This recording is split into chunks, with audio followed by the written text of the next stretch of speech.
they are not after thy law. All thy commandments are faithful. They persecute me wrongfully, help thou me. They had almost consumed me upon the earth, but I forsook not thy precepts. Quicken me after thy loving kindness, so shall I keep the testimonies of thy mouth. Forever, O Yahweh, thy word is settled in heaven. Thy faithfulness is unto all generations. Thou hast established the earth, and it abideth. They continue this day according to thine ordinances, for all are thy servants. Unless thy law had been my delights, I should have then perished in my affliction. I will never forget thy precepts, for with them thou hast quickened me. I am thine, save me, for I have sought thy precepts. The wicked have waited for me to destroy me, but I will consider thy testimonies. I have seen an end of all perfection, but thy commandment is exceedingly broad. Oh, how I love thy law. It is my meditation all day. Thou through thy commandments hast made me wiser than mine enemies, for they are forever with me. I have more understanding than all my teachers, for thy testimony are my meditations. I understand more than the ancients, because I keep thy precepts. I have refrained my feet from every evil way, that I might keep thy word. I have not departed from thy judgment, for thou hast taught me. How sweet are thy words unto my taste, yea, sweeter than the honey to my mouth. Through thy precepts I get understanding, therefore I hate every false way. Thy word is a lamp unto my feet, and the light unto my path. We just read from Psalms chapter 119, verses 85 to 105. Deliver me from the hands of evil spirits who have swayed the thoughts of men's hearts, and let them not lead me astray from thee, my God. Establish thou me and my seed, that we go not astray henceforth and forever. Jubilees chapter 12 and verse 20. Yes, good morning, good afternoon, good evening. Yes, we thank God for those of you that have been with us through it all from the beginning even until today. And we thank the Most High for those of you who are here and there's about. And we thank the Most High for those of you who are even about to subscribe. And those that are just looking around incognito and trying to figure out what is he talking about. But either way, calling those things that are not as though they are.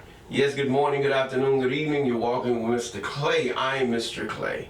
Yes, and we're in the book of First Chronicles, and today it's going to be chapter 22. Yes, we're going through this word. We do not go into the New Testament, although it has some good things to say. Many of us have deemed it false. It is an heresy, because there's too much evidence about the people of the New Testament being fictitious. Now, not all, especially the one we call Yahweh, Yahuwah, Tata Nzambi, Sinini Nanini, the Heya, Ya Allah, yes, no, not him, even the I am, even God, no, not him, but the rest. Fictitious beings, including that which they call Christ. Christ, anointed, Christ, yes, saint, all the same thing. And one day the Most High, even he that created all things, will cause those who have not just passed the test, but have been through life. Because you know that even during the time of Abraham, wealth, when they did what was pleasing unto God, they had no problem with wealth. Yes, they had been through adversity. Yes, things have happened where they had been through famine and everything else, but these was all to a certain point. See, when we go through adversity and things in life, we have to think about our father Abraham, and Isaac and Jacob, and even all the other prophets, they went through things, but yet their wealth was in what? the law of the Most High. In the law of the Most High, they were able to obtain those things which should sustain them.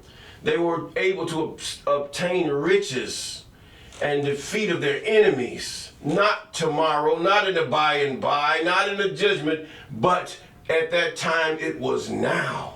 Just like today, we all can have victory over our enemies, no matter how lethal they are. Even this day, if we actually do those things according to the law, statutes, commandments, and ordinances of the Most High. Yes, he has cast us away, but yet his mercy still endureth forever. And his hand is still stretched out toward his people. Many of us have went astray. We have been taught the wrong things. We are hostile against the Most High, especially that of the Old Testament, because the Satans have actually concocted the New Testament and put it all in a book with that which is true and then that section which is false. Yes, he did. You all looking for the 666 and all those other things, it ain't gonna happen. No. There is something that's gonna happen according to the prophet Daniel, yes. But you can't contribute to what they have stolen from it and all these other denominations of the Adamic faith. I'll put it that we're gonna go way back to Adam. Well, and then if you want to do it that way, we'll say the Noahic faith. We'll go back that far, because without them, the books would have never been known, and Abraham would not have known there is a God, and there are spirits that have caused you to worship dumb idols of Mary and all kind of other paganistic idols, even the idols of your imagination and what you think is right. You try to paint those images that they have deemed white and you try to paint them black, and it really still the same thing. It doesn't matter. They're just trying to keep you, the Satans are trying to keep you back from God through idolatry. You don't understand this. They've been tasked with this. They're allowed to do it. But if you do not cleave to this word, even that which the psalmist said, thy word is a light unto my feet, a lamp unto my feet, and a light unto my path. Oh, you're just as lost. If we don't think about Psalms chapter 1, yes, blessed is the man. And then First Oshe, chapter 1 and 8. Yes, and this book of the law shall not pass from your mouth. You are a citizen if you claim to be that which followeth the way of Jacob or Abram, Noah, Abram, Isaac, and Jacob. You are a citizen of the kingdom of Israel. Its king is the Most High, not Jesus. Its king is Yahweh, Yahuwah. Yes, its king. He's only given it to men because men were idolatrous in nature by their own nature of their surroundings, which they did not subdue. And you have to subdue every ounce of idolatry around you, within you, to shun everything that is idolatrous in nature. Because remember, God is a spirit. I didn't say worshiping him in no spirit and truth. God is a spirit. The spirit is not what you think the spirit is. The spirit is holy. I mean, even to the point where Moses understood the power. When the people murmured and they were walking in their idolatrous and unbelieving ways, he fell down on his face before the Most High, because he knew this was unlimited power before him. This is what he knew. He didn't play with it. Neither did Noah, neither did Abram, nor Isaac. He and Abram told, when he got ready, God said, I want you to go into Canaan right here. He said, and I want you to meet me at Bethel. And what did God do? Abram do? He told all his servants and those that would follow, no, they were not slaves. In that day, it was a whole different thing. When a man who had riches and stuff, men would cleave themselves over to them in order to have a group where they could cultivate and have a system where they could stay alive and raise their families and protection. This is what he had. So they served the man in this area of protection and keeping of the sheep and everything else. This is what they did. But what did he do? He told them to put away their idols. Put away your idols. So they put away their idols by a tree. This is in the book of Joshua. They buried it, and they went to meet God at Bethel. Yes. Now, we're in Chronicles chapter 2, 22. We're still in the Chronicles of David, King David. Then David said, this is the house of the I Am, our God. And this is the altar of the burnt offering for Israel. And David commanded to gather together the strangers that were in the land of Israel, and he set masons to hew wrought stones to build the house of the Most High. In other words, he's preparing. He knows he can't build it, but he can have the materials there. That's what he's saying. And David prepared iron in abundance for the nails and for the doors of the gates and for the joinings and brass in abundance without weight. In other words, he said, I'm getting it all ready. So when God gets ready to command it be built, they would not lack anything. That's what he's saying. Now, and also cedar trees in abundance, oh, the sweet cedar. It smells real good. For the Zidonians and they of Tyre brought much cedar wood. In other words, God had given them favor, and he's given them fear, to fear the God of Israel, even that of Judah. And David said, Solomon, my son, is young and tender, and the house that is to be built for the I Am must be exceedingly magnificent. Of fame and glory throughout all countries, I will therefore now make preparations for it. So David prepared abundantly before his death. And he called for Solomon his sons and charged him to build an house for the I Am of Israel. Excuse me.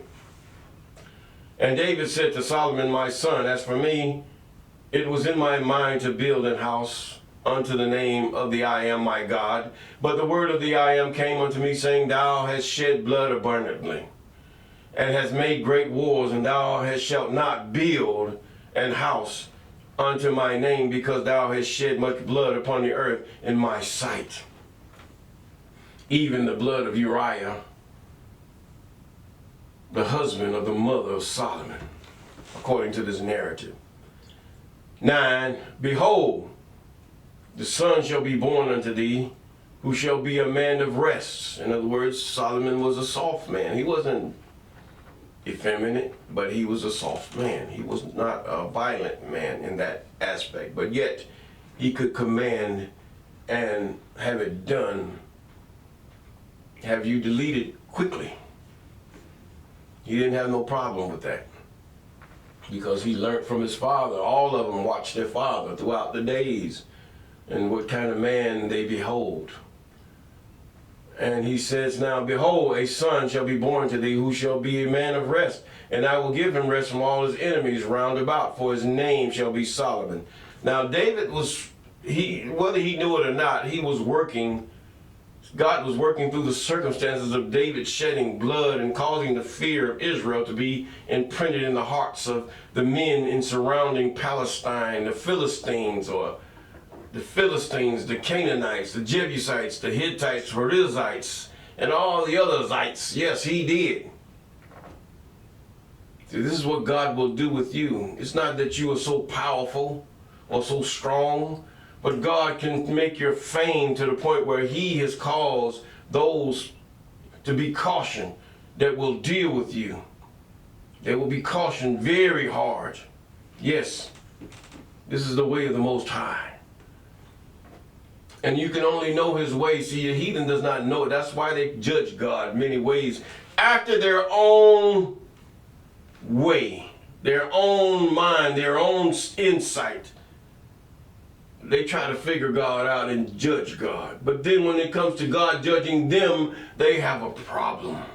But if you would judge yourself after the standard which God has given us, you'll have no problem with God. You'll just order your steps according to his word. Yes. Now, behold, in verse 10, he said, he shall build a house for my name, and he shall be my son, and I will be his father. This is a Greek term. And I will establish the throne of his kingdom over Israel forever. Now, you see these words, but you have to also remember, even David knows that if we do those things that are not pleasing to God, that all God's promises are with condition. That you walk in my statutes, commandments, and ordinances. That's condition. Yes, it is. There's a condition.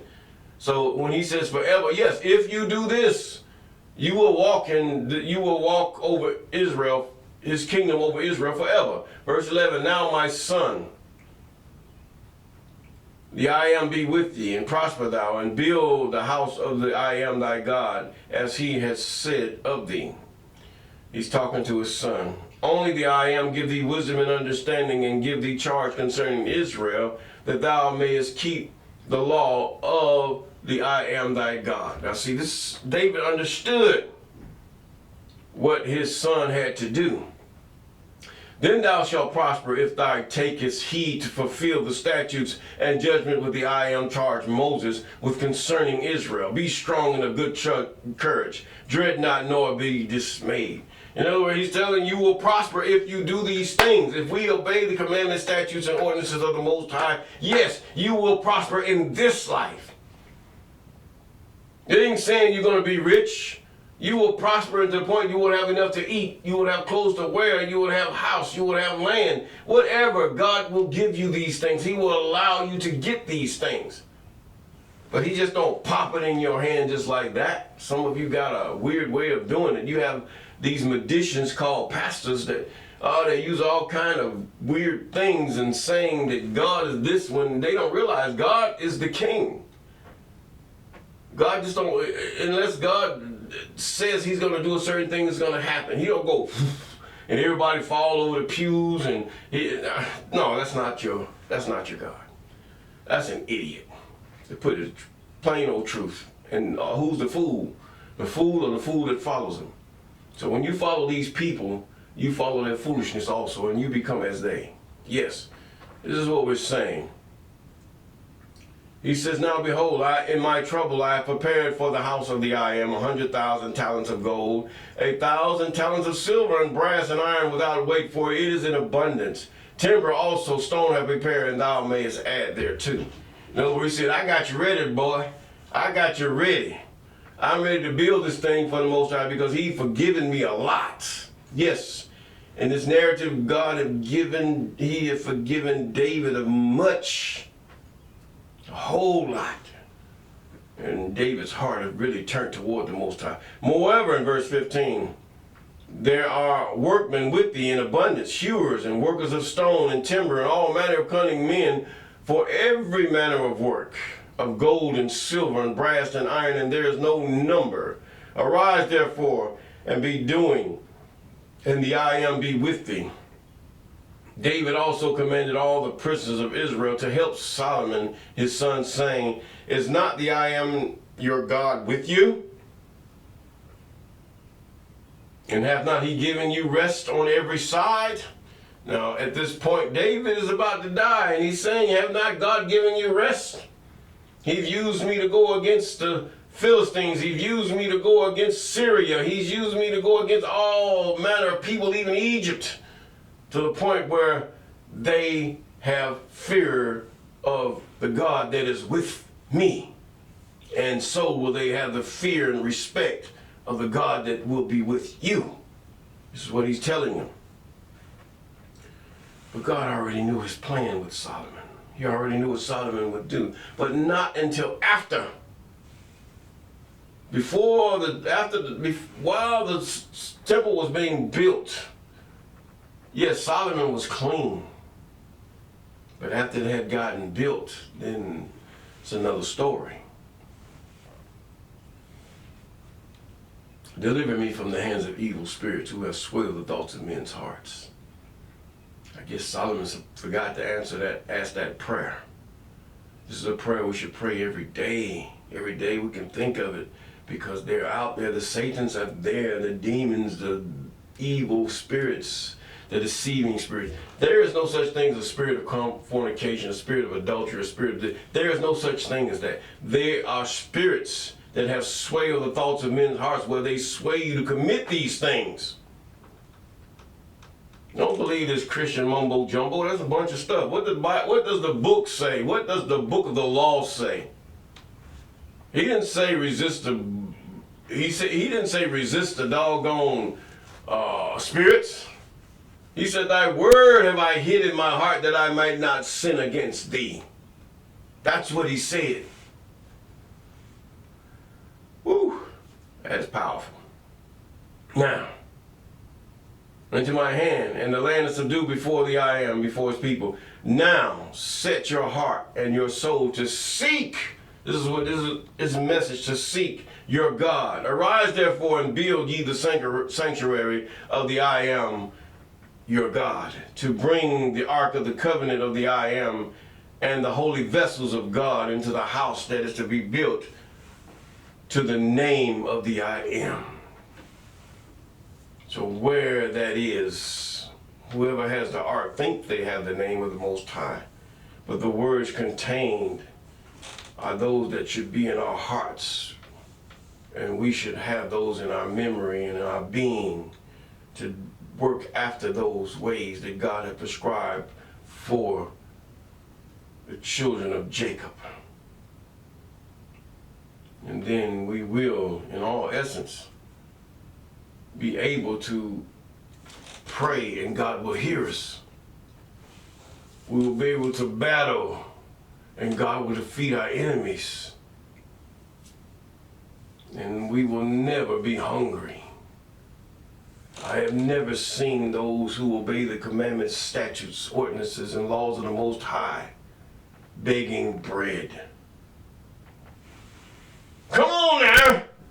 He ain't talking about this doggone Easter stuff. A lot of that stuff was taken from the Old Testament, sublimated and twisted and everything else. They really done us a job, I'll put it that way. They done us a good job. But nevertheless, it was all to be because of Deuteronomy chapter 28. And if we do those things that are right before the Most High, we will have peace. Yes.